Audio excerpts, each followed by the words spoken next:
गिर जाएगा सारा कुछ, ऐसे ना जाओ। एक एक वन बाय वन चीज लीजिए ना पहले। हेलो एंड अस्सलाम वालेकुम students, there post Haran, are you able to hear me?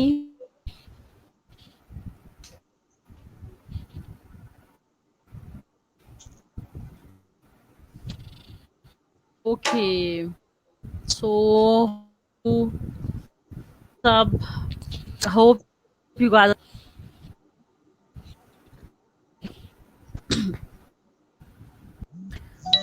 finally moving towards our next chapter, chemistry, HSK sets. H is from chemistry, nucleic acid and the ribosome, but we are not ribosome. We are just concerned with acids. What are the nucleic acids? You might have heard about DNA and RNA. Nucleic acid ना तो DNA ने RNA आपने सुना होगा, ठीक है, test सुना होगा, ठीक है, जेनेटिक मटेरियल के बारे में। तो these are basically importance of the biochemistry, D RNA. that DNA is present in beings, animals, or RNA is present in plants as in. So basically, out the DNA and RNA, about functions they are performing, and their role.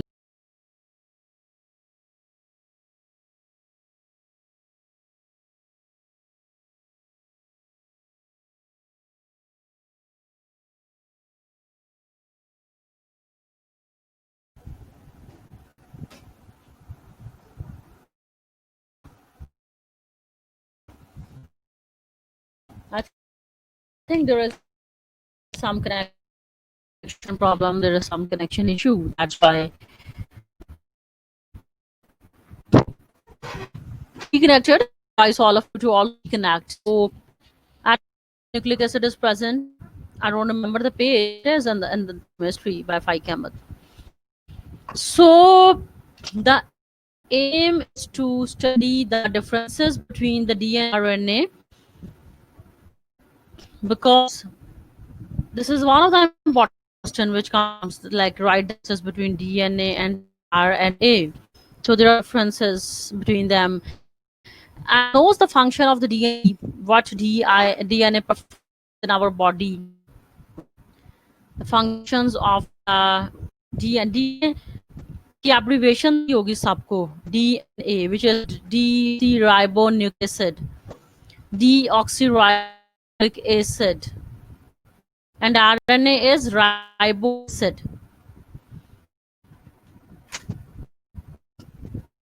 It's RNA name if they are combined with proteins as nucleoproteins. जब इनके साथ मिल जाती है तो हम इसको nucleoproteins, ठीक है। उसकी नेचर क्या है, वो प्रोटीन नहीं, डीएनए और आरएनए जो हैं, अभी तक कार्बोहाइड्रेट पड़े हैं, लिपिड्स पड़े हैं, ठीक है, प्रोटीन्स पड़े हैं, 3 चैप्टर हमने अभी तक कर। तो जो डीएनए है वो ना ही तो कार्बोहाइड्रेट, ना ही तो प्रोटीन, ना ही तो लिपिड, लेकिन ये कंबाइन के साथ कर सकता है, कार्बोहाइड्रेट्स के साथ भी, ठीक है, तो ये कंबाइन कर सकता है, के साथ कंबाइन कर बॉडी में ये न्यूक्लियोप्रोटीन, ठीक है, प्रोटीन्स। मेरा ख्याल है सबको आवाज का इशू, कि अगर कुछ कुछ को है आवाज का, all of you facing voice issue, then I may read, but the voice issue तो आजकल इंटरनेट चल रहा है मेरे ख्याल में। तो is it the voice is clear?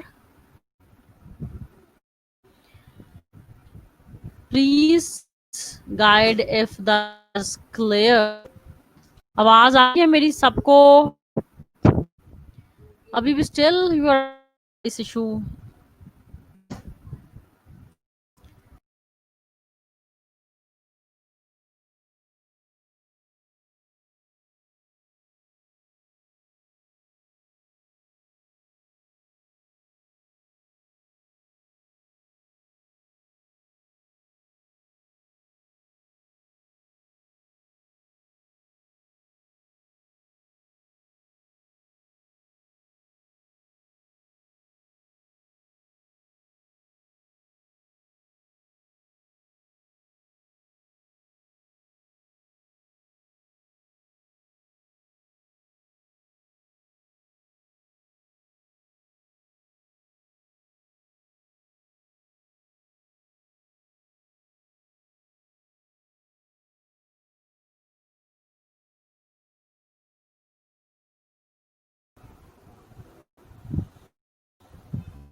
So is it okay now? Because I have reconnected for you. I've reconnected. I've reconnected again.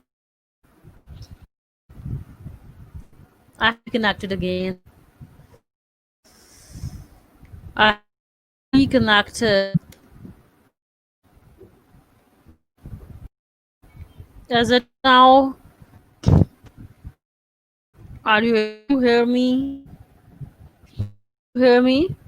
Please now. Are you able to hear me? आवाज आ रही? So that we may start. Okay. That's fine. That's fine. चलो जल्दी से हम acids की तरफ आते हैं, ठीक है? एसिड्स क्या है? बिकॉज है ना बेसिकली ना ही तो कार्बोहाइड्रेट ना ही प्रोटीन है, ठीक है? तो न्यूक्लियस है ये बेसिकली किन चीजों से बना है, इसमें कौन कौन से कंपोनेंट हैं वो हमने डिस्कस करने हैं, ठीक है? कौन सा एसिड बनता है? The protein is mainly means अभी जो मैंने बताया बॉडी में जो डीएनए आरएनए है दे कंबाइन विद और उन प्रोटीन्स को हम कहते हैं बेसिकली न्यूक्लियोप्रोटीन, ठीक है? न्यूक्लियोप्रोटीन्स न्यूक्लियो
जी क्लास आई थिंक अब मैंने अपना कनेक्शन चेंज किया है, I have shifted my connection, ठीक है?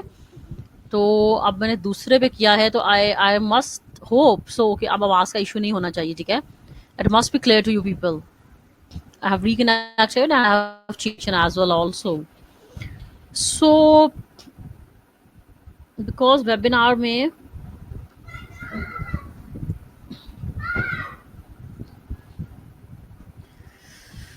okay now please tell clear now. Okay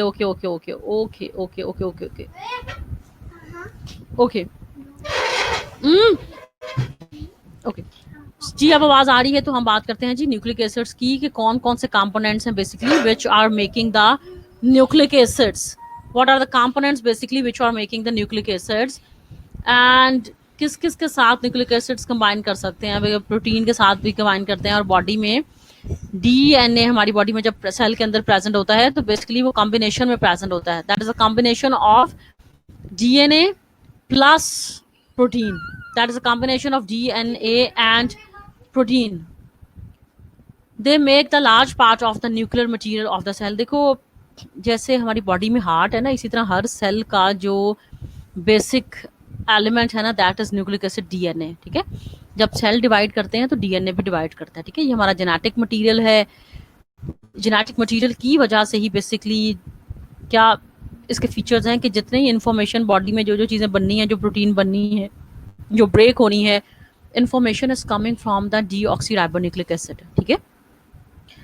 हमारी जीन्स को कंट्रोल कर रहा है, ठीक है? और जीन्स फिर बेसिकली क्या करती हैं, इन्फॉर्मेशन ट्रांसफर करती हैं और प्रोटीन सिंथेसिस का प्रोसेस होता है हमारी बॉडी में.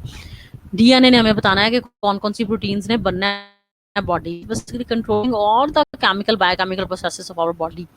सो दिस इज वेरी इंपॉर्टेंट.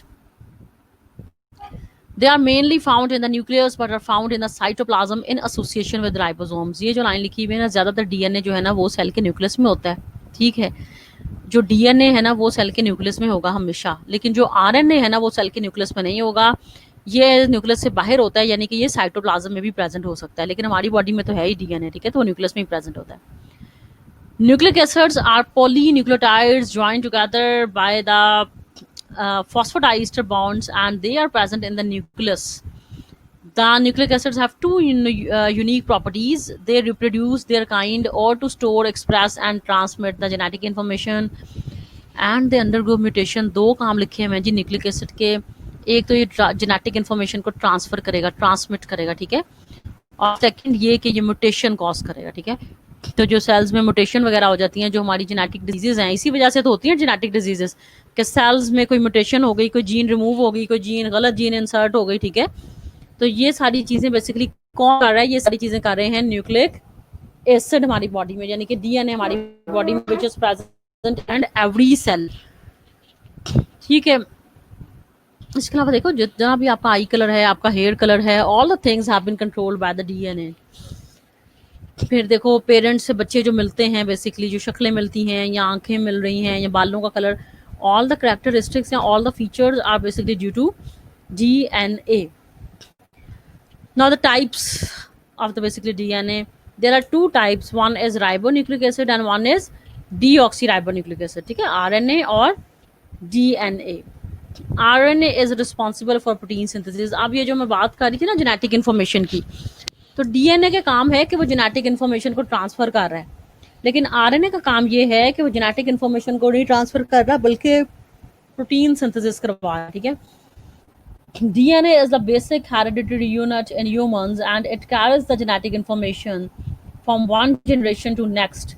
जो DNA है वो बेसिक हेरिडिटरी यूनिट है, ठीक है, और वो बेसिकली कैरी कर रहा है genetic information from one generation to next. अब ये जो चीज़ के क्या क्या कंपोनेंट्स हैं, कौन कौन सी चीज़ें हैं जी जो मिलके बनाती हैं न्यूक्लिक एसिड. तो nucleic acid are made up of 3 components, ठीक है, 3 कंपोनेंट्स हैं.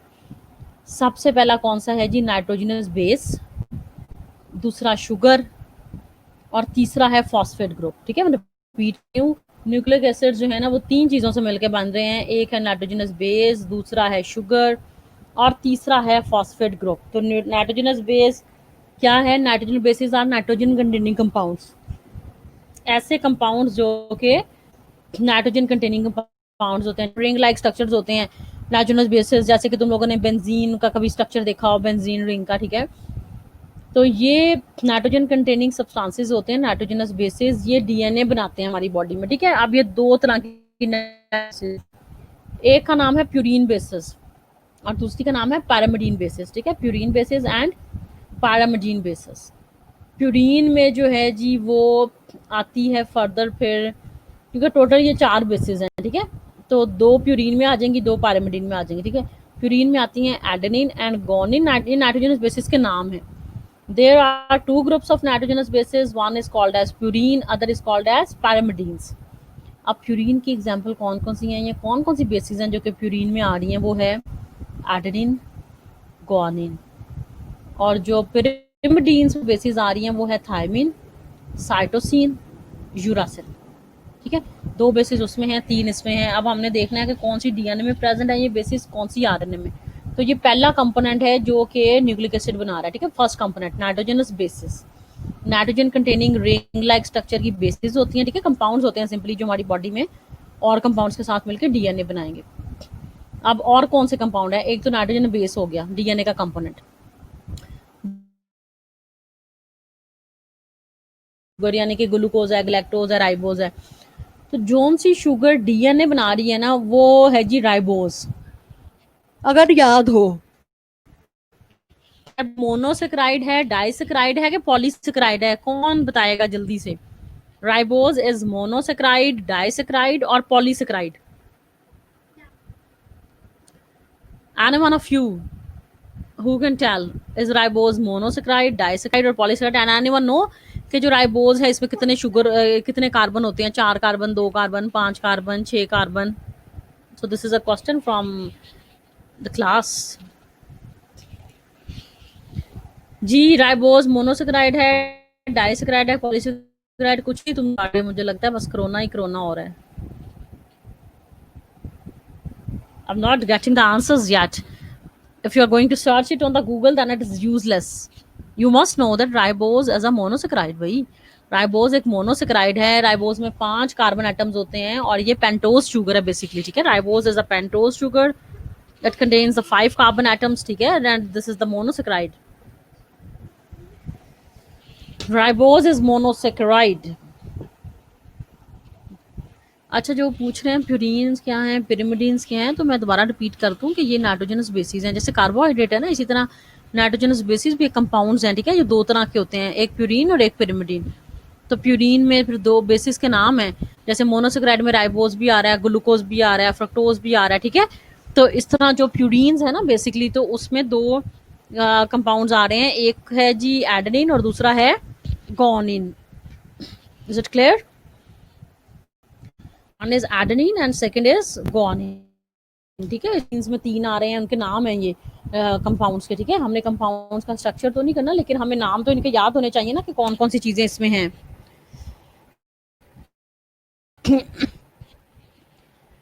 So the sugar present in nucleic acid is always a pentose sugar which is ribose, ठीक है, both in oxidized and deoxidized form। इसका मतलब ये है, ऑक्सीडाइज और डीऑक्सीडाइज का मतलब ये है कि क्योंकि जो डीएनए है ना उसका, अगर तुम लोग नाम देखो, डीएनए का नाम है डीऑक्सीराइबोज, ठीक है। इसमें डीऑक्सीराइबोज शुगर प्रेजेंट होती है, ठीक है। और यानी कि जिसमें डीऑक्सीराइबोज का मतलब है कि ऑक्सीजन नहीं होती, ठीक है। तो जो राइबोज है ना वो आरएनए में प्रेजेंट होती है, ठीक है, ऑक्सीडाइज फॉर्म, ठीक है। जो ऑक्सीडाइज फॉर्म है शुगर की वो आरएनए में प्रेजेंट होती है, और डीएनए में जो है ना वो डीऑक्सीराइबोज शुगर प्रेजेंट, यानी कि जो जिसकी पेंटोज शुगर जिसकी ऑक्सीडेशन ना हुई हो। Deoxyribo ribose is present in DNA, ठीक है। तो डीएनए में जो शुगर है उसका हम राइबोज नहीं कहेंगे, उसको हम कहेंगे डीऑक्सीराइबोज, तो उसकी ऑक्सीडेशन नहीं हुई भी, ठीक है, डीऑक्सीराइबोज। और ribose is the oxidise form, ठीक है। तो राइबोज जो है वो आरएनए में प्रेजेंट होती है और डीएनए में प्रेजेंट होती है डीऑक्सीराइबोज। अच्छा, नेक्स्ट हमने जो है ना इन बेसिस का भी पढ़ना है, ठीक है, कि थायमिन कौन सी बेस है, यूरासिल कौन सी बेस है, ठीक है। ये हम अब जैसे जैसे नेक्स्ट मूव करते हैं तो वी विल स्टडी दिस। अच्छा जी, तीसरा कंपोनेंट, 2 कंपोनेंट हो गए, एक नाइट्रोजनस बेसिस, दूसरा शुगर, और तीसरा कंपोनेंट कौन सा है, फॉस्फेट ग्रुप, ठीक है। Phosphate is provided by the phosphoric acid. Body में देखो फॉस्फोरिक एसिड प्रेजेंट है ना, हम कहते हैं हड्डियों के लिए बड़ा जरूरी है, बोन्स के लिए बड़ा जरूरी है। तो जी जो फॉस्फोरिक एसिड है that is the third component which is going to make the nucleic acid, ठीक है। एक अब कौन कौन से कंपोनेंट है न्यूक्लिक एसिड के, nitrogenous bases, pentose sugar, and third is phosphate group या फॉस्फोरिक एसिड, ठीक है। अब जी ये तीनों चीजें जब मिलेंगी ना तो ये बनाएंगे न्यूक्लिक एसिड, ठीक है। अब एक चीज है न्यूक्लियोटाइड और एक चीज है न्यूक्लियोसाइड, ठीक है। पढ़ते हैं अभी क्या है, एक चीज है न्यूक्लियोसाइड और एक चीज है nucleotide. Nucleotide it is a nitrogenous base with the sugar. Sugar और जब नाइट्रोजनस बेस मिलेगी ना, ठीक है, शुगर और जब नाइट्रोजनस बेस मिलेगी तो उसको हम कह रहे हैं nucleoside. When sugar and nitrogenous base is going to connect, this is called as a nucleoside. For example, अगर अब 4 या 5 बेसिस है, मैं तुम लोगों को बताई है 5 बेसिस है ना, एडेनिन है, गुआनिन है, साइटोसिन है, थायमिन है, यूरासिल है। आपने याद रखना है कि ये 5 बेसिस हैं, ठीक है, नाइट्रोजनस बेसिस हैं, यानी कि नाइट्रोजन कंटेनिंग कंपाउंड्स हैं 5।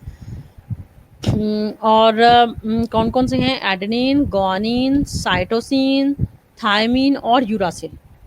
अब ये जो नाइट्रोजनस बेसिस है ना, ये जब सिर्फ शुगर के साथ मिल रही है, जब इसमें फॉस्फेट नहीं मिल रहा, फॉस्फेट को अगर निकाल दो, तीनों चीज़ों में से फॉस्फेट निकाल दो, 2 रह गई। 2 कौन सी, एक नाइट्रोजनस बेस और एक शुगर। जब शुगर और बेस मिलती है ना तो इस, ठीक है, जंगी तो उसको हम कह रहे हैं न्यूक्लियो, शुगर और बेस एडेनिन उसका नाम साथ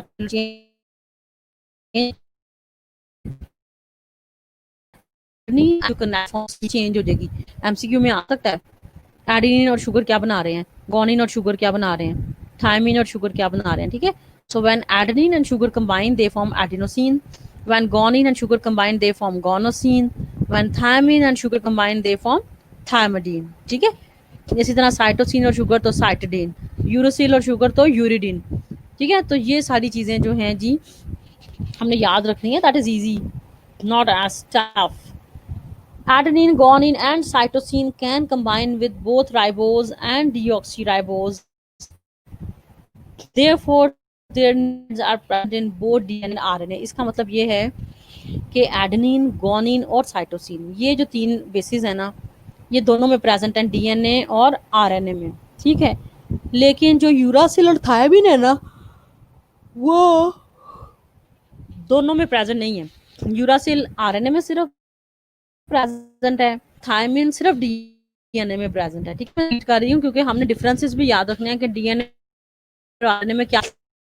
ठीक है, पहला फर्क मैं डीएनए और आरएनए में ये है कि डीएनए प्रेजेंट, आरएनए प्रेजेंट होता है कि साइटोप्लाज्म में. ये DNA is present inside the present cytoplasm. It is all.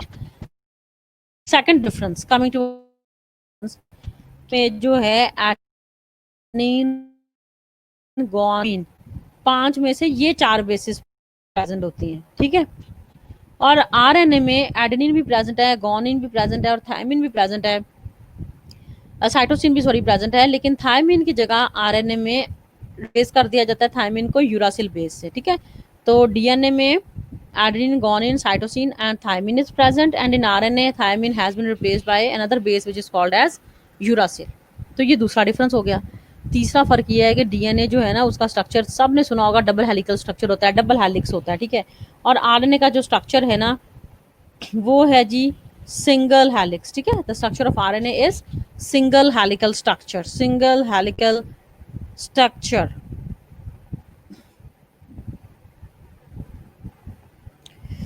अच्छा, I don't know why today there is so much issue of internet. बस आजकल पता नहीं क्या, शायद लाइट का बहुत ज़्यादा इशू आ रहा है इस वजह से. अदरवाइज इंटरनेट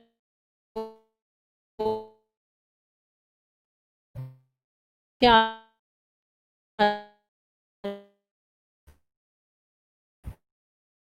चलो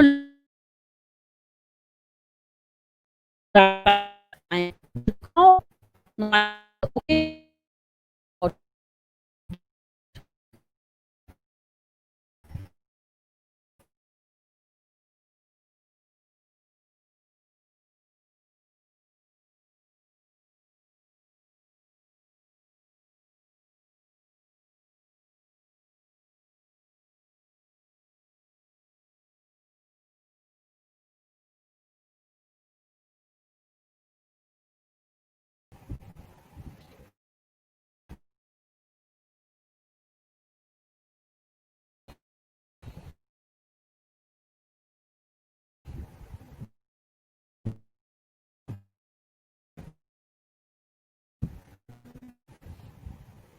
एवरी वीक कनेक्टेड, एवरी, बताओ आवाज़ आ रही है कि नहीं.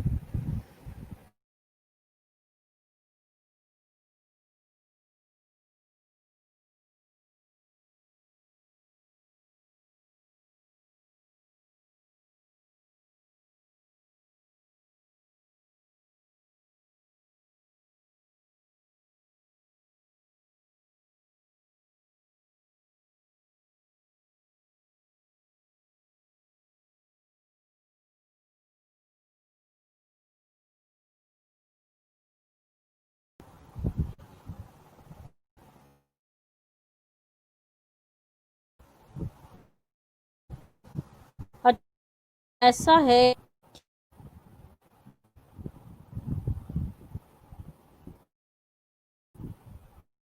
अच्छा अच्छा अच्छा कि why don't we go for a नमाज ब्रेक, ताकि मैं जो है ना इसको ज़रा रिकनेक्ट भी, थोड़ा सा वाईफाई को भी देख के आऊँ. ठीक है, because wifi is another room. ठीक है, so why don't we take the namaz break. Let me right.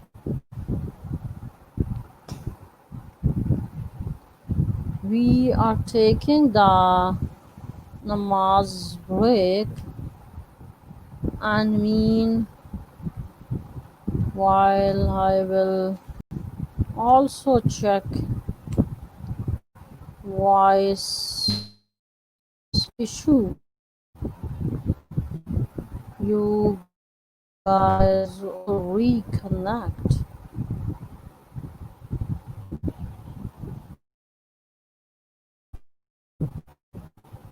Taking the break and trying to reconnect the connection, because if you are not listening to me, then it's useless.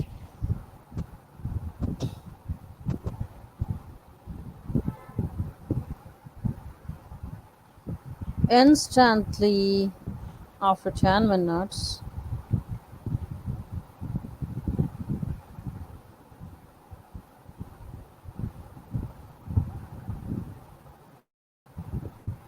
वैसे अब आवाज आ रही है कि नहीं?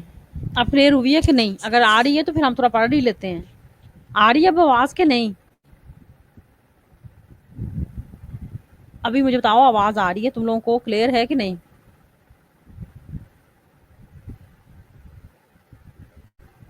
Voice issue has been resolved, और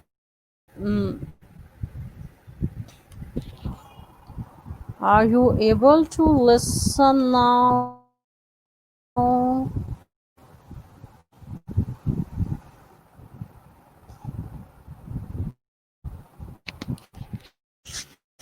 अच्छा, आवाज तो हम अपनी नमाज की ब्रेक को थोड़ा डिले भी कर सकते हैं। आई मीन आवाज क्लियर है तो we can delay the break. Okay okay okay okay okay okay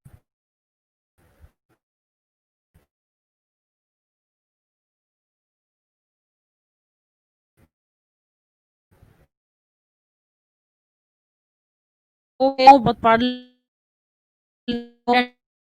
nucleoside जल्दी से, ठीक है जी। ये बताया है तुम लोगों को, शुगर और बेस मिलेगी ना तो वो न्यूक्लियोसाइड बनाएगी, ठीक है। और जब न्यूक्लियोसाइड बनाएगी तो उनकी चीजें, उनके नाम चेंज हो जाएंगे, ओके। और जब तीनों चीजें मिलेंगी ना तो उसको हम न्यूक्लियोटाइड कहते हैं, ठीक है। जैसे मोनोसेक्राइड से बनते हैं ना, इसी तरह से न्यूक्लिक एसिड जो है ना वो न्यूक्लियोटाइड से बन रहा है, ठीक है। तो there is a long chain of tide, ठीक है। और ये लॉन्ग चेन कनेक्ट करते जाएंगे न्यूक्लिक एसिड, ठीक है। Tides, when these nucleotides are connected, they form the nucleic acids.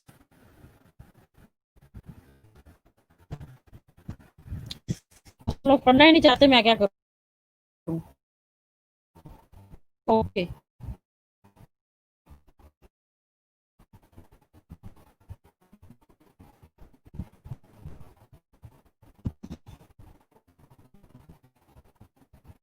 ठीक है, गो फॉर ब्रेक, ठीक है, go for break, break break break break.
Gee, students, are you back? Welcome back. Girls, are you back? Hello, girls, are you back?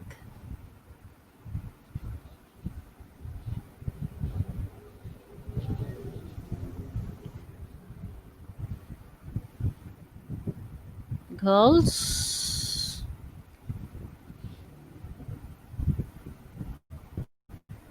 Okay. So you are able to hear me. I have reconnected. I checked the connection as well also.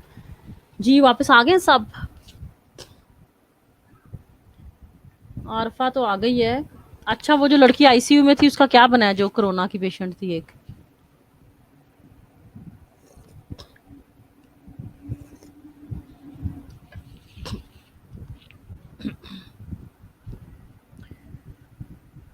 चलो अभी back to the nucleic acids. ठीक है, कुछ समझ आ रही है nucleic acids की, डीएनए और आरएनए. और हमने क्योंकि बायोकेमिस्ट्री में we are dealing with the structures ना. डीएनए सुना है जी सबने, डीएनए सुना है, आरएनए सबने सुना है जी. पीसीआर टेस्ट भी हम करते हैं, हम वायरस का भी डीएनए चेक करते हैं. ठीक है, बट हमने स्टडी ये करना है किस चीज से मिलकर बना है. ठीक है, बायोमोलिक्यूल है. ठीक है, तो बॉडी के जितने कंपाउंड्स हैं लिविंग ऑर्गेनिजम्स के, वो किसी और चीज, पत्थरों से, किसी चीजों से नहीं मिलके बने हुए, मेटल से. They are made up of organic compounds. ठीक है, वही ऑर्गेनिक कंपाउंड्स, जैसे कि देखो इसमें अब शुगर भी है, कार्बोहाइड्रेट से मिलके बना. ठीक है ना, इसमें देखो अब नाइट्रोजनस बेस भी है, नाइट्रोजन भी एक कंपाउंड है. ठीक है, एलिमेंट है, उससे मिलके बना है. और साथ में इसमें फॉस्फेट है, तो फॉस्फोरिक एसिड भी हमारा एक बॉडी का कंपाउंड है. ठीक है, तो वही नेचुरल कंपाउंड्स जो हैं वो बना रहे हैं बेसिकली सारी चीजें.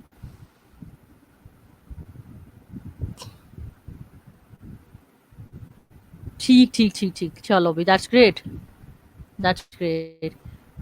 अच्छा जी, चलो अब हम बात कर रहे थे कि न्यूक्लियोटाइड की. ठीक है, दो चीजें मिल रही हैं तो न्यूक्लियोसाइड, तीनों मिल गई हैं तो न्यूक्लियोटाइड. अब न्यूक्लियोटाइड में कौन कौन सी चीजें हैं जी? एडिनोसिन और फॉस्फेट. ठीक है, अब एडिनोसिन का मतलब क्या है? एडिनोसिन का मतलब है शुगर भी है और एडेनिन नाइट्रोजनस बेस भी है. ठीक है, क्योंकि एडेनिन और शुगर मिले तो उसने बना दिया एडिनोसिन, एक न्यूक्लियोसाइड बना दिया. ठीक है ना, और ये जो न्यूक्लियोसाइड है इसमें हम कौन सी चीज ऐड करेंगे तो न्यूक्लियोटाइड पूरा बन जाएगा? फॉस्फेट ग्रुप ना. तो एडिनोसिन, गुआनिसिन जो हमने ऊपर पढ़े हैं, इन सब के साथ फॉस्फेट लगाती जाओ तो ये बन जाएंगे न्यूक्लियोटाइड्स. ठीक है, और ये बहुत से जब न्यूक्लियोटाइड्स कंबाइन होंगे तो ये बनाएंगे न्यूक्लिक एसिड. न्यूक्लियोटाइड एडिनोसिन के साथ जब फॉस्फेट मिलेगा ना तो ये बनाएगा न्यूक्लियोटाइड, जिसका नाम है एडिनोसिन मोनोफॉस्फेट, AMP. ATP का नाम सुना है किसी ने? ATP भी एक न्यूक्लियोटाइड है. ये एक फॉस्फेट का ग्रुप अटैच हुआ है ना, तो इसका नाम है एडिनोसिन मोनोफॉस्फेट. अगर यहाँ पे 3 फॉस्फेट अटैच हो जाए तो नाम इसका चेंज हो जाएगा, ये बन जाएगा एडिनोसिन ट्राइफॉस्फेट. ठीक है, एडिनोसिन ट्राइफॉस्फेट बन जाएगा, जिसको हम कहते हैं ATP. तो अब तुम लोगों से अगर कोई पूछे कि ATP की नेचर क्या है, MCQ में सवाल आ जाए कि what is the nature of ATP, तो सोचते ना रहना ATP है कार्बोहाइड्रेट है, प्रोटीन है, लिपिड है. ATP is basically a nucleotide. ठीक है, ATP इज अ न्यूक्लियोटाइड. आप गोनोसिन के साथ फॉस्फेट जब अटैच होगा तो ये बना देगा गोनोसिन मोनोफॉस्फेट. थायमिडीन के साथ फॉस्फेट अटैच हो जाएगा तो ये बना देगा थायमिडीन मोनोफॉस्फेट. ठीक है, क्योंकि एक फॉस्फेट का ग्रुप अटैच है ना इन सबके साथ. इसी तरह से यूरासिल के साथ फॉस्फेट अटैच हो जाएगा तो ये बना देगा यूरासिल मोनोफॉस्फेट. अब ये सारे न्यूक्लियोटाइड जब आपस में, एडेनिन वाला भी, गोनिन वाला भी, साइटोसिन वाला भी, ठीक है, थायमिन वाला भी, सारे न्यूक्लियोटाइड जो है, चारों बेसिस वाले न्यूक्लियोटाइड जब अटैच होते जाएंगे, ठीक है, इस तरह के 10, 20, 30, 100, तो ये बना देगा न्यूक्लिक एसिड. अच्छा, हमारी बॉडी में जो है ना डीएनए, उसको अगर तुम लोग खोल के उसको एक्सटेंड करो डीएनए को, तो उसकी जो लेंथ बनती है ना वो बनती है 1 मीटर. तो सेल में देखो, सेल खुद कितना छोटा होता है कि हम उसे नेकेड आई से भी नहीं देख सकते. तो सेल के अंदर अल्लाह ताला ने हर सेल के अंदर न्यूक्लिक एसिड डीएनए को देखो कैसे रखा हुआ है कि बहुत ज्यादा क्वाइल्ड शेप में, बहुत ज्यादा उसका गुच्छू मुच्छू सा बना के उसको रखा हुआ है कि उसमें फिट आ जाए. ठीक है, तो super coiled. So DNA is super coiled to be fit into the nucleus of every cell, क्योंकि हर सेल का डीएनए है. ठीक है ना, तो बहुत, अगर हम ह्यूमन डीएनए की बात कर रही हूँ तो उसकी जो लेंथ है that is 1 metre, and 1 metre is not a small thing. देखो बच्चे की अगर लंबाई 1 मीटर भी नहीं है, लेकिन उसके बॉडी के हर cell, thousand of cells are present in the body. हर सेल के अंदर जो है, हर सेल के न्यूक्लियस के अंदर डीएनए प्रेजेंट है, और वो सुपर क्वाइल्ड फॉर्म में प्रेजेंट है.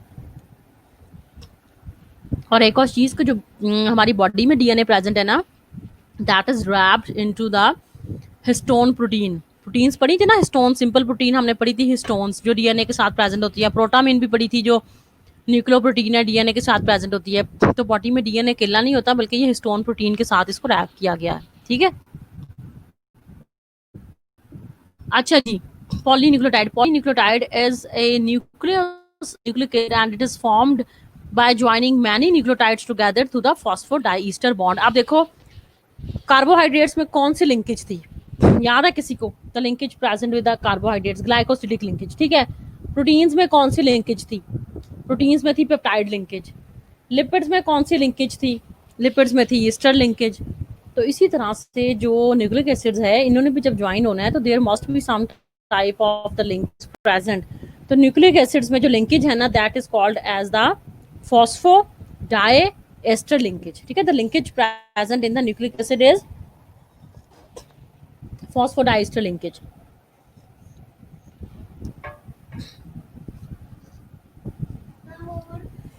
अब जब ये न्यूक्लिक एसिड्स कंबाइन करेंगे तो ये बना देंगे, ठीक है, many nucleotides when join together they form the polynucleotide. ठीक है, उसी को हम कह रहे हैं न्यूक्लिक एसिड।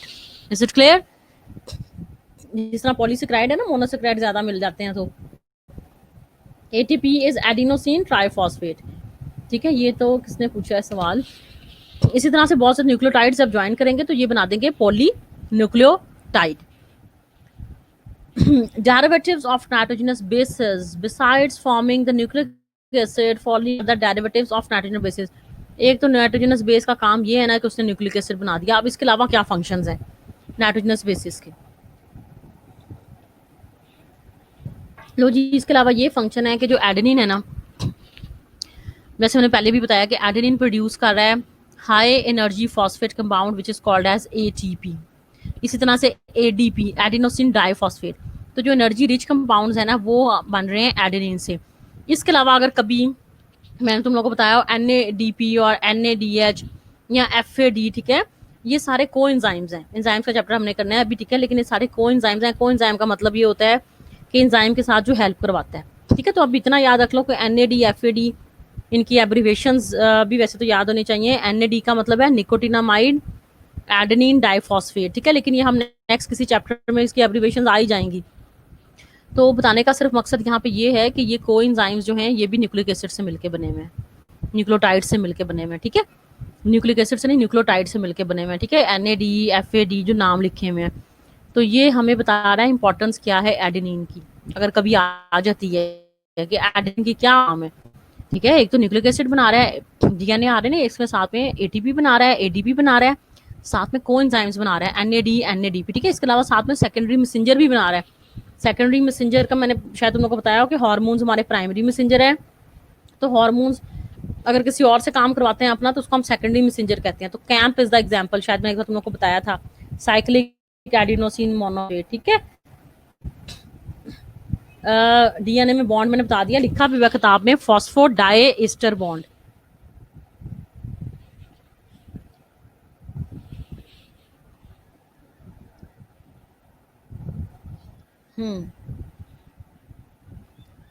गॉनिन का क्या और क्या काम है?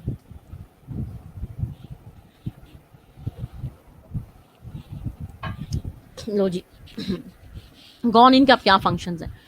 Guanine also provides high energy phosphate compound. जैसे ADP और ATP बन रहा है ना, इसी तरह से गॉनिन बना रही है GTP। ठीक है, गॉनासिन ट्राइफॉस्फेट, गॉनासिन डाइफॉस्फेट, गॉनासिन मोनोफॉस्फेट, ये भी एनर्जी रिच कंपाउंड्स हैं। ठीक है, और ये भी सेकेंडरी मैसेंजर के तौर पे भी काम करती है। ठीक है, थायमीन, थायमीन का कोई इंपॉर्टेंट डेरिवेटिव नहीं है, ठीक है, उन्होंने लिख दिया है। इसके अलावा जो है ना cytosine, cytosine also provides high energy phosphate compound like cytosine triphosphate, and cytosine triphosphate forms choline which helps in the synthesis of the lecithin and cephalin। कुछ याद आया फॉस्फोलिपिड्स का, जिसमें सेफेलिन था, जिसमें लेसिथिन था। ठीक है, तो उनमें बेसिकली साइटोसिन हेल्प कर रहा है। ठीक है, फॉस्फोलिपिड्स की सिंथेसिस में साइटोसिन हेल्प कर रहा है। ठीक है, तो ये एक फंक्शन है जी साइटोसिन का। इसके अलावा जी uracil, uracil UDP glucose helps in the glycogen synthesis. हम जब मेटाबॉलिज्म करेंगे इंशाल्लाह, ठीक है, कार्बोहाइड्रेट्स का, तो तुम सबको ये तो पता है कि ग्लूकोज हमारी बॉडी में ग्लाइकोजन की फॉर्म में स्टोर होती है, ठीक है। तो ग्लाइकोजन की जब हमारी बॉडी में सिंथेसिस होती है, यानी कि ग्लूकोज कन्वर्ट होगी तो स्टोर होगी ना ग्लाइकोजन की फॉर्म में। पहले तो ग्लूकोज कन्वर्ट होगा ग्लाइकोजन में, तो ग्लूकोज को ग्लाइकोजन में कन्वर्ट कराने के लिए we need uracil uridine diphosphate, ठीक है, यूरासिल का डेरिवेटिव यूरिडिन डाइफॉस्फेट, ठीक है, that is a derivative of uracil which helps to convert the glucose into the glycogen. UDP, glucouronic acid, helps in the toxification of the benzoic acid. इसके अलावा जो बेंजिक acid या जो toxic substances हमारी body में होते हैं ना, यूटीपी ग्लूकोयूरानिक एसिड उनको डिटॉक्सिफाई करने में भी हेल्प कर रहा है, यानी कि इसकी मेडिसिनल इंपॉर्टेंट है। ज़रा किसी मेडिसिन में प्रेजेंट होगा ना, वैसे तो आप नहीं खाते यूटीपी ग्लूकोयूरानिक एसिड, वैसे तो हम नहीं खा रहे, लेकिन ये in the form of medicine या थेरापेटिक एजेंट्स की फॉर्म में ये डिटॉक्सिफिकेशन भी हेल्प करता है। तो these are the functions of basically nitrogenous bases and their derivatives, यानी कि डेरिवेटिव्स का मतलब ये होता है कि ये बेस और कौन सी चीज बना रही है और क्या इसको फायदा है, ठीक है।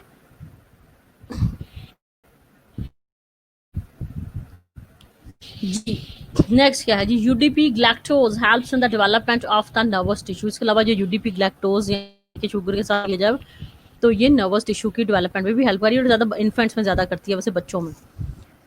Purine synthesis and pyrimidine synthesis. अब ये जो प्यूरीन और पिरिमिडीन जो हमने नाइट्रोजनस बेसिस पढ़ी है ना, अब इसकी जो सिंथेसिस है, यानी कि बॉडी में ये कैसे बन रही हैं, ठीक है। पहले चीज़ तो ये लिखा हुआ है कि these are not basically required. ये जो प्यूरीन और पिरिमिडीन की सिंथेसिस जो है ना, ये इतनी इंपॉर्टेंट जो है बेसिकली नहीं है, ये लिखा भी होगा।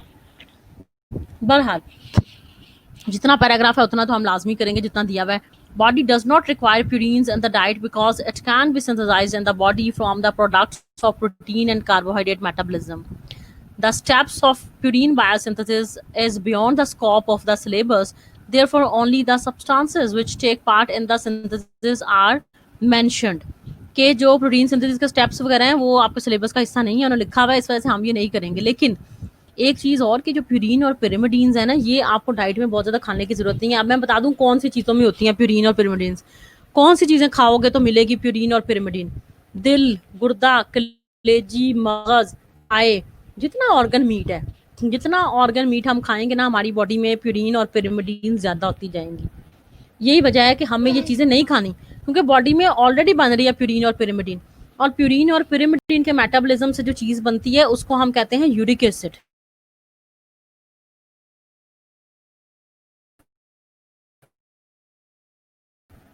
प्यूरीन्स एंड पिरिमिडीन्स, प्यूरीन्स और पिरिमिडीन्स बॉडी में मेटाबोलाइज होते हैं, तो we get the uric acid, ठीक है। तुम लोग में भी ये चीजें बॉडी में ऑलरेडी बन रही हैं चीजें। यही वजह है कि जब हम डाइट में थोड़ी सी ये चीजें दिल गुड़ा वगैरह कलेजी या प्रोटीन ही गोश्त वगैरह अगर हम इंक्रीज लेते हैं, जैसे आर्थराइटिस है, स्वेलिंग ऑफ जॉइंट्स हैं, गाउट है, ठीक है, ये सारी चीजें जो है ना वो होने लग जाती हैं। तो जी हमने यूरिक एसिड या जो प्यूरीन का पिरिमिडीन का कंटेंट है वो हमने डाइट में नहीं लेना, ठीक है, दिस इज नॉट रिक्वायर्ड, ठीक है जी। Adenine, glycine provides guanine. अब चीजें लिखी कि आपने, मैं ये कह रही हूँ कि सोर्सेज जो हैं प्यूरीन और पिरिमिडीन के वो हैं जी, कौन से सोर्सेज हैं प्यूरीन और पिरिमिडीन्स के? I am telling you that ये जितना ऑर्गन मीट है। लेकिन अगर तुम लोग बिल्कुल ही नहीं खाते, किसी ने कभी भी नहीं खाए, पाए, दिल, गुर्दा, जो अगर हम ये नई चीज़ें खा रहे फिर भी हमारा यूरिक एसिड अगर ज़्यादा आ रहा है, तो इसका मतलब ये है कि हम प्रोटीन ज़्यादा ले रहे हैं। क्योंकि देखो लिखा हुआ है कि अगर तुम लोग एस्पार्टिक एसिड, यानी कि अमाइनो एसिड है ना, प्रोटीन से आया ना, अगर हमने एस्पार्टिक एसिड वाली चीज़ें ज़्यादा ले ली हैं तो वो एडेनिन दे रहा है।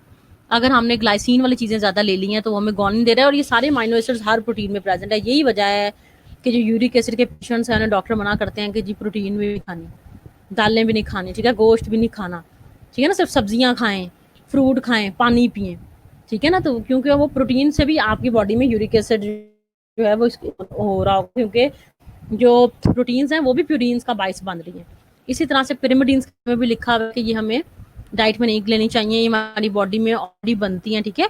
इसमें लिखा हुआ है जो एस्पार्टिक एसिड है, जो कार्बोमाइल फॉस्फेट है, ठीक है, ये जो चीज़ें हैं ये हमारी बॉडी में ये बना रही हैं प्यूरीन्स और पिरिमिडीन्स, ठीक है। तो हमने ये डाइट में नहीं लेनी। तो ये ऐसे इनकी सिंथेसिस ऐसा ये पैराग्राफ सिलेबस के लिहाज से भी इतने इंपॉर्टेंट नहीं है, लेकिन वैसे याद रख लो कि एडेनिन जो है वो हमें कौन सा अमीनो एसिड दे रहा है, एस्पार्टिक एसिड जैसे दे रहा है, ग्लाइसिन हमें कौन सा नाइट्रोजनस बेस दे रहा है, जैसे ग्लाइसिन से क्या बन रहा है, गोनिन बन रहा है, ठीक है। तो ये एक दो चीजें बस you need to remember, otherwise there is no need. अच्छा जी, जो नहीं कभी खाई वो अब ईद बकरा ईद आएगी तो खा लें। DNA which is deoxyribonucleic acid. अच्छा, इसमें एक तो ये है कि स्ट्रक्चर नहीं डीएनए का दिया हुआ, ठीक है। तो इंशाल्लाह जैसे ही देखो कोरोना के हालात बेहतर होते हैं, क्लासेस होती हैं, तो we will do the structures also on the board, ठीक है। तो इसमें if the things will be left तो हम करेंगे। अभी तो आई डोंट नो एग्जैक्टली कि आफ्टर 15 जुलाई को सूरत हाल बनती नज़र आ रही है कि नहीं, because there are many people who are affecting by the कोविड-19, but good news is that कि जितने इफेक्ट हो रहे हैं ना उतना डेथ का रेशो नहीं है। लेकिन येस, दिस इज़ ट्रू, जो हम टीवी पे सुन रहे हैं वो सिर्फ वो केसेस बता रहे हैं जो हॉस्पिटल आ रहे हैं, जो हम इर्द गिर्द सुन रहे हैं इसको भी हो गया उसको भी हो गया, यानी कि लोगों को ज़्यादा पर 4 टाइम अगर मल्टीप्लाई कराओ हम टीवी में सुन रहे हैं, ठीक है। लेकिन यह है कि उस लिहाज से डेथ्स तो ये भी बहुत ज़्यादा है, 100 के करीब रोज़ हो रही हैं। लेकिन ये है कि बस सोशल डिस्टेंसिंग रखें, बिला वजह जो है वो आप अवॉइड करें अगर मिलना जुलना, लेकिन लोग नहीं कर रहे। मैंने देखा फैमिलीज इकट्ठी हो रही हैं, घरों में फंक्शंस रखे हुए हैं, people are not checking care. अच्छा जी, डीएनए पे आ जाए जी। डबल एस्टेड इसका स्ट्रक्चर होता है, ठीक है। There are 2 strands which are twisted around each other. जैसे ये इसी तरह से है जैसे चुट्टियां बनी होती है ना, इसी तरह से 2 स्ट्रैंड्स हैं वो एग्जैक्ट इस तरह से मतलब कि हेलिक्स की फॉर्म में जो है एक दूसरे से मिले होते हैं, ठीक है। और ये जो दोनों स्ट्रैंड्स हैं एंटी पैरेलल होते हैं, ठीक है, एक दूसरे के ऑपोजिट होते हैं। में जी मैंने पहले बताया कि 4 bases adenine, guanine, cytosine, thymine है, शुगर डीऑक्सीराइबोज है और फॉस्फोरिक एसिड प्रेजेंट है। यूरासिल प्रेजेंट नहीं है डीएनए में। DNA strands are joined through the whole length of the molecule, जितना भी मॉलिक्यूल लंबा होता है दोनों स्ट्रैंड ज्वाइन हुए होते हैं। 2 strands are complementary to each other but they run in opposite direction. Suppose अब टेल की अगर हम बात कर लें, अगर स्टैंड का हेड है तो दूसरे की वहां पे टेल होगी, दूसरे का हेड है तो पहले की टेल होगी, दोनों एक दूसरे के ऑपोजिट डायरेक्शन में रन कर रहे होते हैं, ठीक है। The joining between the 2 strands occurs between the purines and pyrimidines. दोनों स्ट्रैंड ज्वाइन कैसे हुए होते हैं, किसके थ्रू हुए होते हैं? ये जो बेसिस है ना, एडेनिन, गुआनिन, साइटोसिन, ये कॉम्प्लीमेंट्री बेसिस होती हैं, ये आपस में बॉन्ड बनाती हैं, ठीक है। ये आपस में लिंक करती हैं और स्ट्रैंड जो है ना वो ज्वाइन करते हैं। फॉर एग्जाम्पल मैं लिख रही हूँ, ठीक है। फॉर एग्जाम्पल जो एडेनिन है ना वो थायामीन के साथ बॉन्ड बना रही है, ठीक है। इसी तरह से जो गुआनिन है वो साइटोसिन के साथ बॉन्ड बना रही है, ठीक है। तो जो बेसिकली बेसिस है, basically they are basically attaching with each other, यानी कि एक स्टैंड की एडेनिन दूसरे स्टैंड की थायमिन के साथ बॉन्ड बनाएगी तो लिंक बन जाएगा ना। पहले स्टैंड की गुआनिन दूसरे स्टैंड के साइटोसिन के साथ बॉन्ड बनाएगी, तो जाहिर है न्यूक्लिक एसिड में जगह जगह पे 4 ही तो बेसिस हैं, एडेनिन, गुआनिन, साइटोसिन, थायमिन, फिर ये रिपीट होती जाएंगी एडेनिन, गुआनिन, साइटोसिन। तो ये दोनों स्ट्रैंड्स आपस में इसी तरह से मिलते जाएंगे, ठीक है। तो एक स्ट्रैंड की एडेनिन दूसरे की थायमिन के साथ, गुआनिन साइटोसिन के साथ, ठीक है। तो इस तरह से ये बेसिकली जो है ना वो बॉन्ड बना रहे हैं। अच्छा जी, अभी कोरोना में एंड पे थोड़ी सी बात करते हैं, लोगों को खुद मार रहे हैं कि नहीं मार रहे। बेसिकली पहले अपना हम कवर कर लें थोड़ा सा, ठीक। तो बेसिकली अब ये पेयरिंग है, there is a base pairing between the 2 strands, ठीक है। There is a rule known as the pairing rule according to which adenine always joins with thymine and guanine always joins with cytosine, ठीक है। तो एक ये rule है, pairing rule को basically एक साइंटिस्ट ने ही बेसिकली डिस्कवर किया था, जिसने ये कहा था कि एडेनिन हमेशा जो है वो थायमिन के साथ बेस बनाएगी, पेयर अप होगी, और गुआनिन हमेशा साइटोसिन के साथ पेयर अप होगी, ठीक है। अब ऐसा क्यों है कि एडेनिन थायमिन के साथ ही अटैच कर रही है, एडेनिन गुआनिन के साथ क्यों नहीं अटैच कर रही, एडेनिन साइटोसिन के साथ अटैच क्यों नहीं कर रही, वाई? उसकी वजह ये है कि जब सेल में इनकी लोकेशन देखी गई बॉडी में इन बेसिस की, तो ये पता चला कि एडेनिन और एडेनिन अगर हम दोनों आपस में बेसिस भी तो पेयर बना सकती थी ना, कि एडेनिन एडेनिन के साथ बना दे, गुआनिन गुआनिन के साथ बना दे, तो बेसिस सेल में इतनी क्लोज पाई जाती हैं कि दोनों के दरमियान बॉन्ड नहीं बन सकता। बॉन्ड बनेगा तो फिर ये स्ट्रक्चर स्टेबल होगा ना डीएनए आरएनए का। Bases are found so close to each other that they overlap. अगर इनमें हम बॉन्ड बनाने की कोशिश करें तो ये ओवरलैप हो जाती हैं। और अगर हम एडेनिन का किसी और थायमिन के अलावा किसी और के साथ बॉन्ड बनाएं तो एक बॉन्ड सिर्फ बनता है, which is very weak to stabilise the structure of the DNA. मैं दोबारा रिपीट कर देती हूँ कि एडेनिन सिर्फ थायमिन के साथ बॉन्ड बनाती है और 2 बॉन्ड्स होते हैं। There are 2 bonds between adenine and thymine and there are 3 bonds between cytosine and guanine. ये बॉन्ड जितने ज़्यादा होंगे उतनी दोनों स्ट्रैंड्स की बॉन्डिंग ज़्यादा होगी ना, उतनी दोनों स्ट्रैंड्स टाइटली आपस में ज्वाइन होंगे। ये बॉन्ड जितने वीक होंगे, यानी कि अगर एक एक ही बॉन्ड हो तो फिर क्या फ़ायदा है। तो ये देखा गया कि एडेनिन जब एडेनिन के साथ बॉन्ड बनाती है तो बॉन्ड बनता ही नहीं है, क्योंकि सेल में उनकी लोकेशन इतनी करीब है कि वो ओवरलैप कर जाती हैं। और एडेनिन जब किसी और बेस के साथ यानी कि यूरासिल या थायमिन के साथ बॉन्ड बनाने की कोशिश करती है तो सिर्फ एक बॉन्ड बनता है, which is very weak to stabilise the structure of the DNA. और ये जो बॉन्ड बनता है ना, this is called as hydrogen bond, जो कि स्ट्रक्चर को स्टेबलाइज कर रहा है। ठीक है, hydrogen bonding is going to stabilise the structure of the DNA. ठीक है जी। तो एडेनिन हमेशा थायमिन के साथ बॉन्ड बनाएगी, गुआनिन हमेशा साइटोसिन के साथ। अब purine and pyrimidine which joints together to form the DNA as known as the complementary pair. ठीक है, तो ये हम कॉम्प्लीमेंट्री पेयर दोनों का है, एडेनिन और थायमिन, गुआनिन और cytosine. DNA contains the genetic information that give rise to chemical and physical properties of the living organisms.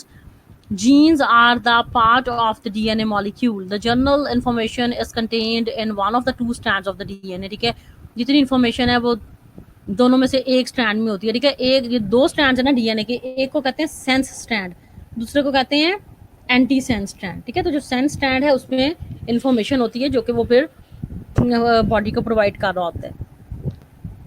Replication, it is the process of DNA synthesis. It occurs during the synthesis phase of the cell. Replication is catalyzed by a complex of proteins. अच्छा, replication का इन्होंने pathway ऐसा या कोई diagram कुछ भी नहीं दिया हुआ। वैसे बता दूं कि डीएनए जब 1 से 2 कॉपीज बनाता है, एक सेल 2 में डिवाइड होता है, पता है ना तुम लोगों को। ठीक है, डीएनए के 2 स्ट्रैंड्स हैं। ठीक है, हर स्ट्रैंड जो है नया स्ट्रैंड बना रहा है। 2 स्ट्रैंड है ना, एक डीएनए के मॉलिक्यूल के 2 स्ट्रैंड हैं, तो एक डीएनए से 2 डॉटर सेल बनते हैं। ठीक है, 2 डीएनए से कितने डॉटर सेल बनेंगे बताओ?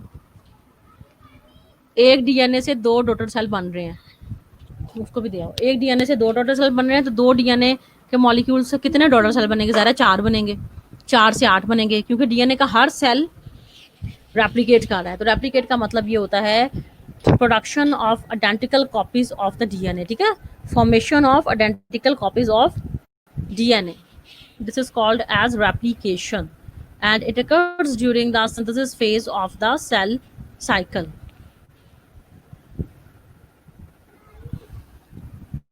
जिसका जो है ना, ठीक है जी, जिसका उन्होंने यहाँ पे डायग्राम वगैरह नहीं दी हुई। ठीक है, और रेप्लिकेशन को कैटलाइज करने के लिए बॉडी में एंजाइम्स होते हैं, प्रोटीन्स होती हैं। ठीक है, डीएनए पॉलीमरेज एक एंजाइम होता है।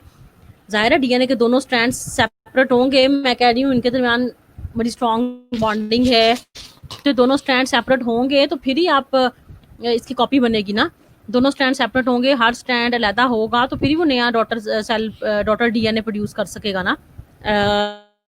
तो इसको सेपरेट करने के लिए हमें एंजाइम चाहिए, जो कि क्योंकि डीएनए का स्ट्रक्चर बहुत सुपर कॉइल्ड होता है, मैंने पहले भी बताया। तो इसको पहले कॉइलिंग को ख़त्म करेगा एक एंजाइम, फिर दोनों स्ट्रैंड्स को सेपरेट करेगा, फिर दोनों स्ट्रैंड्स के ऊपर जो है एक प्राइमर लगेगा जो कि नया स्ट्रैंड बनाएगा। ठीक है, तो that is there are many steps of the replication, जो कि मेरा ख्याल है कि नेक्स्ट भी जो है ना जी, दे नॉट गिवन बेसिकली। ठीक है, नहीं दिए गए। तो जी जो नेक्स्ट है ना वो हम इंशाल्लाह नेक्स्ट करते हैं ट्रांसक्रिप्शन। अगर शायद कोई एप्लीकेशन की डायग्राम वगैरह मिल जाए, और बाकी जो है जी चैप्टर्स। इसके अलावा सैटरडे को तुम लोगों का टेस्ट भी है, काफ़ी देर से तुम लोगों का टेस्ट पेंडिंग है। मैंने वैसे बनाया हुआ, मेरे ख्याल में वहाँ पे दिया, बट अब से ऑनवर्ड जो है ना हम इंशाल्लाह नेक्स्ट वेडनेसडे को करेंगे। ठीक है, जितना हमने किया है इतना तुम लोगों ने करके आना, कि बहुत कम सा है वैसे। ठीक है, तो लेकिन ये है कि just to make you people understand, क्योंकि this chapter is new to you. ठीक है, बायोकेमिस्ट्री वगैरह तुम लोगों के लिए नहीं है ज़्यादा, तो इस वजह से हम इसको भी काम कर रहे हैं, ठीक है। तो next Wednesday we will do the latter and hopefully we will finish the chapter, क्योंकि हमने इसका मेटाबॉलिज्म है ना वो नहीं करना है, इसमें हमने सिर्फ न्यूक्लिक एसिड्स को पढ़ना है, डीएनए क्या है, आरएनए क्या है, दोनों में डिफरेंस क्या है, ठीक है। तो we just have to deal with the things which have been provided in our syllabus. So metabolism is not a part of your syllabus, so we will do the metabolism. कोई questions हैं तो तुम लोग जो है ना, Saturday को मेरा टेस्ट नहीं है, इस सैटरडे को कौन सा सैटरडे को मेरा टेस्ट है, फिर मुझे बता दो, क्योंकि मैं अरसे से सुन रही हूँ टेस्ट टेस्ट, लेकिन टेस्ट हो नहीं रहा. Is this Saturday we don't have any test, it has been on the next Saturday. मुझे तुम लोग ऐसा डेट बता दो ना, कि जैसे ये 17 जून है आज, अब इस दिन को तुम इस डेट को टेस्ट होगा, ठीक है. तो मुझे अबाउट द डेट कि जिस दिन भी जो है ना वो टेस्ट होगा, तो लेट मी नो, तक ओपन कर दूं अवेलेबल हो बेसिकली टेस्ट. तो kindly let me know date basically, जिसमें जिस भी दिन हमारा टेस्ट होगा. और टेस्ट भी प्रोटीन्स का है, so well prepared with the proteins, because after proteins we will do the test of the lipids and then we will move towards the nucleic acids. Hopefully जैसे जैसे चैप्टर्स खत्म हो रहे हैं तो हम उनके फिर उसी तरह से टेस्ट सेशंस भी जो है वो,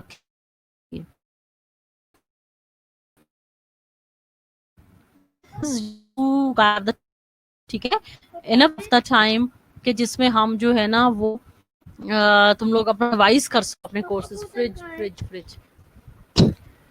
So anything about the nucleic acids that you guys want to ask? Okay, we have the test of the proteins on 4th July.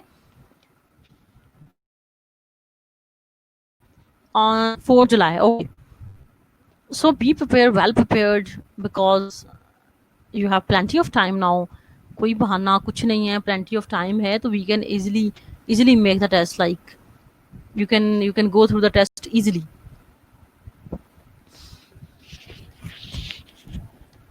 So anything about the nucleic acids that you want to ask? कुछ अगर पूछना है अभी तक जो हमने किया है, ठीक है. अच्छा, इसके डिफरेंसेस लाजमी इनके याद रखने हैं, और साथ साथ जो है ना हमने इनको करना है. लेटर ऑन जो है आरएनए की टाइप्स क्या होती हैं, ठीक है. तुम लोगों ने शायद सुना हो transfer RNA, messenger RNA, ribosomal RNA, ठीक है. नेक्स्ट लेक्चर में हम इंशाल्लाह वो कवर करेंगे. इसके अलावा जो है कोडोन्स वगैरह क्या होते हैं, जीन्स क्या कोड करती हैं, एंटी कोडोन्स क्या होते हैं, देयर आर सर्टेन थिंग्स ना. तो it's better to revise the chapter before our lecture. अगर पहले हम रीडिंग ही की हो, कुछ ना कुछ समझ आ जाएगी चैप्टर की. लेकिन अगर रीडिंग भी नहीं करोगे तुम लोग, कुछ भी नहीं टच ही नहीं किया, तो फिर बहुत ज़्यादा जो है ना वो इश्यूज हैं, फिर बहुत ज़्यादा प्रॉब्लम है. So try to at least read the chapter before the lecture is on going, ठीक है. तो कम से कम एक दफ़ा इसको लाजमी तुम लोग पढ़ कर आया करो, ठीक है जी. और क्या अपडेट्स हैं कोरोना के हवाले से, क्या सीन है बेसिकली, बिकॉज हमारे लिए तो जो टेलीविज़न है, ठीक है, that is the only the source. But I have seen that in the banks जो भी जगह हैं, because brothers are working in the banks and they are saying banks are getting badly affected by the कोविड-19, because you know बहुत ज़्यादा लोग आते हैं, हर एक को पैसों की ज़रूरत है, वो बैंक्स में आ रहे हैं, ठीक है. जिसकी वजह से ना कोरोना वहाँ पे तो जो है ना बहुत लोगों को हो रहा है, बैंक के स्टाफ को भी इवन. सो और दूसरी ये चीज़ है कि हॉस्पिटल में जो ट्रीटमेंट है ना, दैट इज़ वेरी एक्सपेंसिव. जो प्राइवेट हॉस्पिटल्स हैं like doctor hospital, they are taking 1 day charges 45,000 for the corona, from the corona patient. एक दिन का 45,000 ले रहे हैं कोरोना पेशेंट से. That is a very big amount. और आपने एक दिन तो नहीं ना रहना कि आप 45,000 खर्च लो, पता नहीं आप कितने दिन रहते हो. तो ये मतलब कि और एडवांस भी इवन ले रहे हैं. तो that is really very tough thing. Dead body पैसों की दे रहे हैं, like oh my God. That is again, मेरी बात सुनो, कुछ तो घर वाले डेड बॉडीज ले ही नहीं रहे हो, तो खुद भाग रहे हैं. हाँ, जो खुद कहते हैं कि हम कम से कम उनको बड़ी खुद कर दें, बरियल उनका जो है हम खुद कर लें, फ्यूनरल करवा दें, तो वो लोग मतलब कि यहाँ जिनके जाने वाले डॉक्टर्स हैं उन लोगों को डेड बॉडीज मिल रही हैं. चलो वो अगर उसमें जो है बॉक्स में बंद करके भी अगर दे देते हैं, तो मेरा नहीं ख्याल कि कोरोना कोई ऐसा कि बॉक्स से बाहर आ जाएगा या कुछ इस तरह से हो जाए. लेकिन दिस इज अनएथिकल कि आप डेड बॉडी भी पैसों की दे रहे हो, क्योंकि वो तो शॉपर में लपेट वगैरह के फेंक आते हैं ना. बिल्कुल, बिल्कुल, बिल्कुल। नेशनल हॉस्पिटल भी बहुत ज़्यादा चार्ज कर रहा है। 1 लाख पर डे बिल बना रहे हैं, तो मतलब कैसे, अगर किसी को हो भी गया तो बेचारा कैसे जाएगा? सरकारी वालों में तो वैसे ही जगह नहीं है, बेड्स नहीं है। वो हाथ भी सुना है कितना, कोई नहीं डॉक्टर्स वहाँ पे लगा रहे। So things are worse, things are really worse in Pakistan. कम से कम बाहर के मुल्कों में ये तो नहीं है, कम से कम वो अपने पेशेंट्स को ट्रीट तो कर रहे हैं, चलो डेथ्स तो कम हो रही हैं। लेकिन यहाँ पे तो this is terrible, this is really terrible. ये क्योंकि देखो इनके पास ना इतने वेंटिलेटर्स हैं, इवन जो ऑक्सीजन मास्क थे वो इतने महंगे कर दिए, ऑक्सीजन इतनी महंगी कर दी। ये लोग कुछ नहीं कर सकते जब तक वैक्सीन नहीं आएगी, तो अनसर्टेनिटी होगी। और आई हैव हर्ड कि दिसंबर तक हालात कोई बेहतर नहीं होने। So we can't open the college until December. कैसे आप ओपन कर सकते हो कॉलेज? देखो जहाँ पे 100 बंदा इकट्ठा हो गया, जहाँ पे 200 बंदा इकट्ठा हो गया, अगर हर क्लास में 40-40 बच्चे भी हैं, तो वो, और सारे अलग फैमिली से आ रहे हैं, हर जगह से ट्रैवल करके कोई आ रहा है, कोई किसी गाड़ी में आ रहा है, कोई रिक्शे में। अगर वहाँ पे कोई और बंदा पहले ऐसा कोरोना का पेशेंट बैठा है, तो ये तो डिजास्टर है बिल्कुल। So let's hope the things में बेटर, थिंग्स में get better, let's hope. Budget तो कोई अच्छा नहीं उन्होंने दिया, बट लेट्स होप कि थिंग्स में गेट बेटर। तो जी नेक्स्ट वीक इंशाल्लाह जो है दोबारा मिलते हैं, और जो है ना इसको कंटिन्यू करते हैं न्यूक्लिक एसिड्स को। लेकिन हमने जो एक जितना भी हमने किया है ना वो लाजमी। जी बिल्कुल, दिस ईयर 2019 2020 है ना, हालात ऐसे ही रहने हैं। ये इंशाल्लाह जैसे ही 21 आएगा ना, things will be better. I hope so that things will be better in 21, it will improve. So I hope so.